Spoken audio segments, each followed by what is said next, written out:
Merci, Monsieur le Président. C'est un rappel au règlement au titre de l'article 58.4.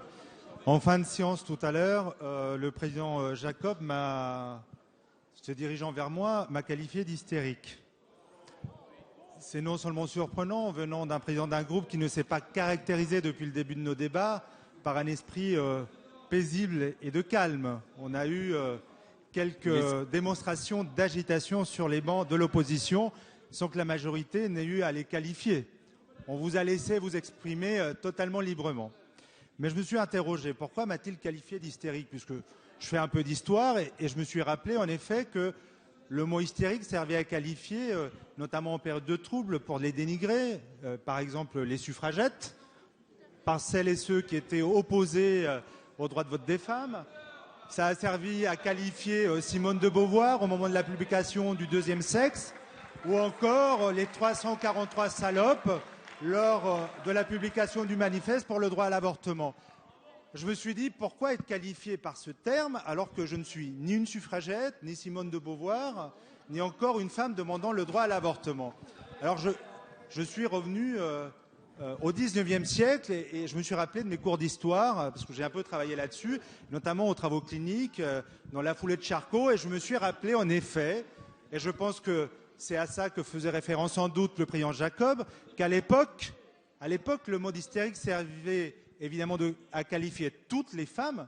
Toutes les femmes sont potentiellement hystériques, vous le savez, chers collègues, hein, et une catégorie très particulière d'hommes. Et je vous demande de m'écouter. Et une catégorie particulière d'hommes.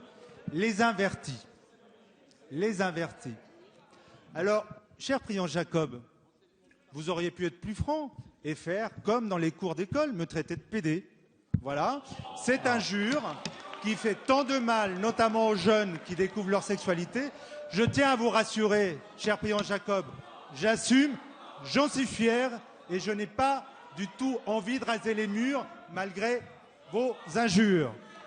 Bon, j'aimerais simplement dire au président Jacob que ce type d'invective au sein de cette Assemblée n'honore ni votre groupe, ni les travaux aujourd'hui de l'Assemblée nationale. J'ai honte pour ceux qui profèrent ce type de propos. C'est vrai que l'heure est un peu tardive et j'ai l'impression que ça y est, vos nerfs commencent à lâcher. Merci. Monsieur Coronado,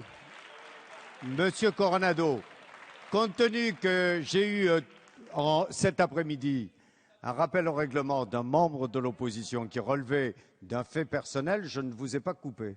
Mais je rappelle que le respect du règlement renvoie en fin de séance les faits personnels. Donc je le rappelle pour qu'on n'y revienne plus. Il y en a eu un de chaque côté, un cet après-midi, un ce soir.